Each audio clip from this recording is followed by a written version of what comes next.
On a maintenant la première partie de notre rectangle. Il est temps de passer à la suite et donc à la partie numéro 2. Pour cette partie numéro 2, on va changer de couleur et on va cette fois-ci ajouter un petit peu de couleur numéro 3. Alors, j'ai terminé mon rang ici, donc dans ce sens. Je vais bien évidemment tourner mon travail avant de recommencer le rang d'après. Hop, voilà, donc je vous ai zoomé pour que vous voyez un petit peu mieux. J'ai donc pris ma couleur numéro 3. Je commence comme d'habitude par faire un nœud coulant.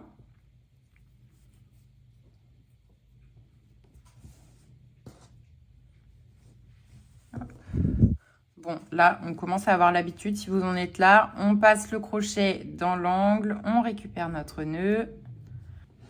On ressort donc notre fil à travers notre angle et on va venir faire 3 mailles en l'air qui compteront comme notre première bride. On fait ensuite dans notre angle une deuxième bride.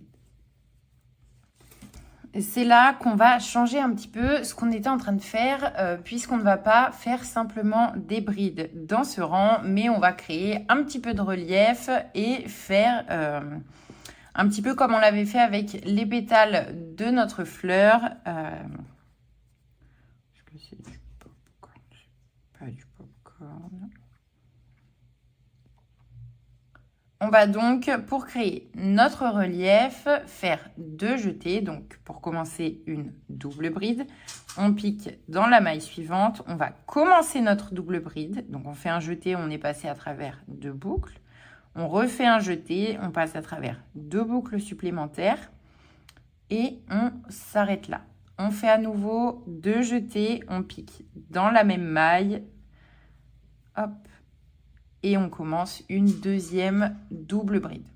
On va commencer ici au total 4 doubles brides dans la même maille pour former notre relief. Je vous l'ai dit, c'est exactement la même chose que quand on a fait les pétales de nos carrés avec la fleur.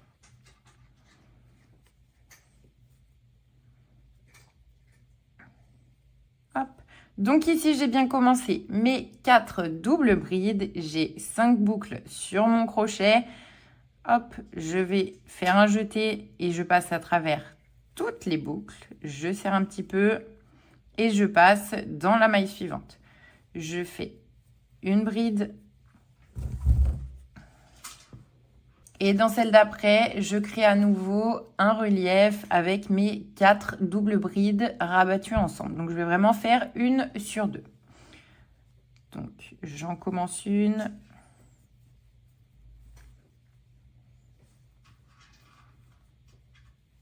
Deux.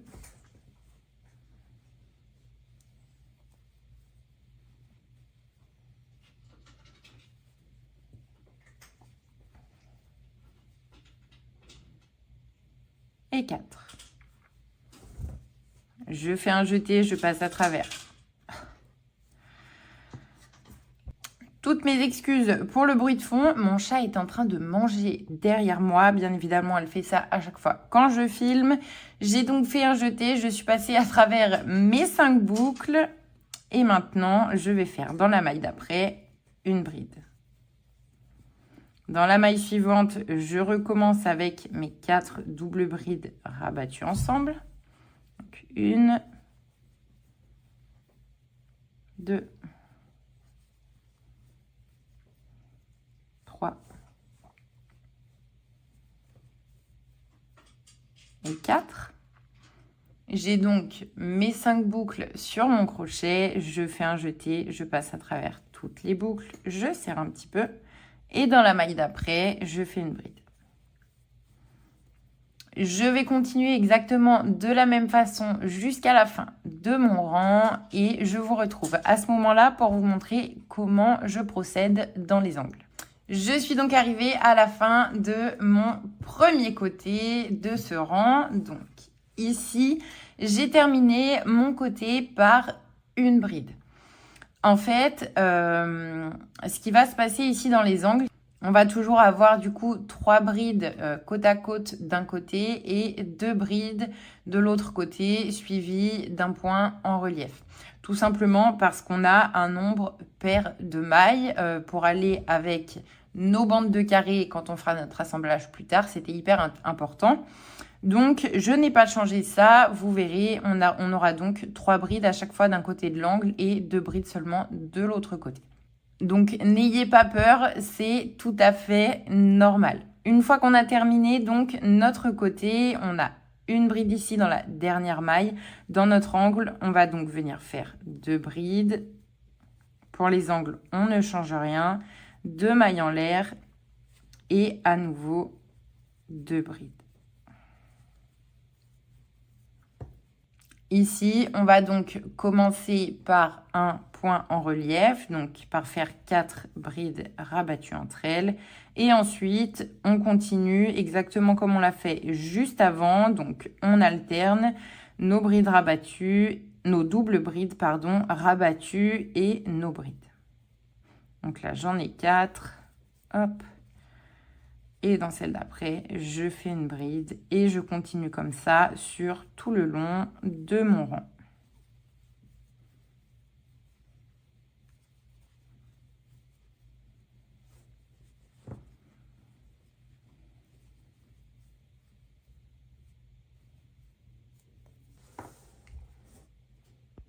J'arrive à la fin de mon rang, du coup, j'ai atteint mon angle. Donc, je vais terminer mon rang avec bien évidemment mes 2 brides dans l'angle. Je vais aussi faire 2 mailles en l'air et je vais refermer le rang comme je l'ai fait à chaque fois avec une maille coulée au sommet. Si je pique dedans, c'est mieux. Avec une maille coulée, donc au sommet de mes 3 mailles en l'air. Une fois que c'est fait, je fais une maille en l'air et je vais pouvoir couper mon fil.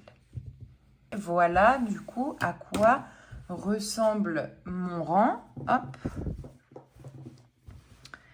Et j'ai donc à chaque fois en fait 3 brides d'un côté et 2 brides de l'autre côté de mon angle. Ça, c'est le cas vraiment partout. Ne vous inquiétez pas, c'est tout à fait normal.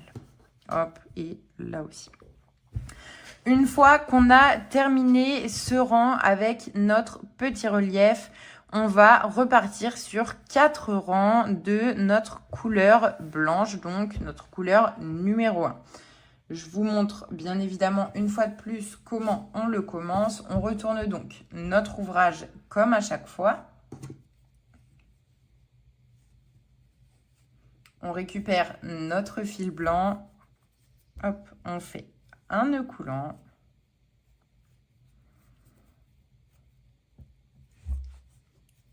On va venir carrément on se facilite la vie, passer notre nœud dans l'angle et faire 3 mailles en l'air qui vont compter comme notre première bride pour commencer. Et on va ensuite faire une bride supplémentaire dans l'angle. On va ensuite reprendre exactement comme on le faisait plus tôt, donc avec une bride dans chaque maille du rang précédent. Moi, je vais récupérer mes fils ici pour crocheter par-dessus. Donc ici, j'ai ma première bride. Je fais une bride. Hop, une deuxième bride ici.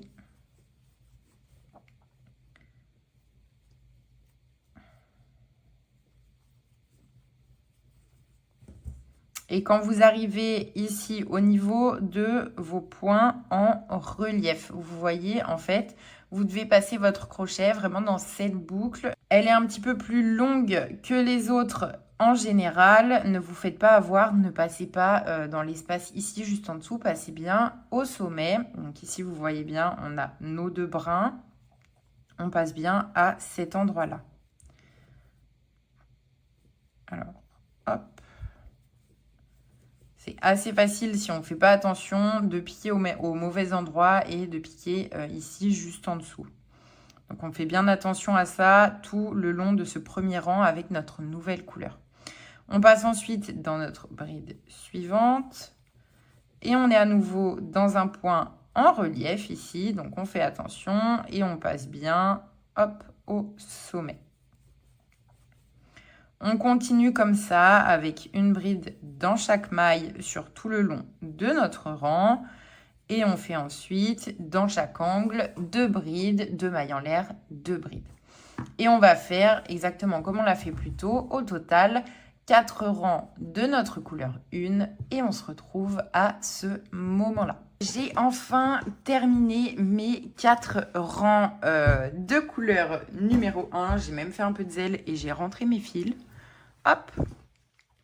Voilà donc où j'en suis. Et on va donc terminer notre deuxième partie de ce rectangle. Une fois qu'on a donc crocheté notre premier rang donc en couleur 3, nos 4 rangs en couleur 1, on va reprendre notre magnifique couleur 2 pour crocheter un rang en bride vraiment tout simple. On part exactement sur le même principe que quand on crochette nos rangs en couleur 1, mais cette fois-ci, on va le crocheter avec notre couleur 2 pour y ajouter un petit rappel de cette couleur. Donc, c'est donc parti. J'avais fini par cet angle-là. Je vais retourner mon travail. Hop. Comme d'habitude, je fais mon nœud. Hop. Je viens le récupérer dans mon angle. Je fais mes 3 mailles en l'air. Je vais crocheter par-dessus mon fil. Dans mon angle, j'ajoute donc une bride supplémentaire. Et ensuite, je vais tout simplement faire une bride dans chaque bride du rang précédent.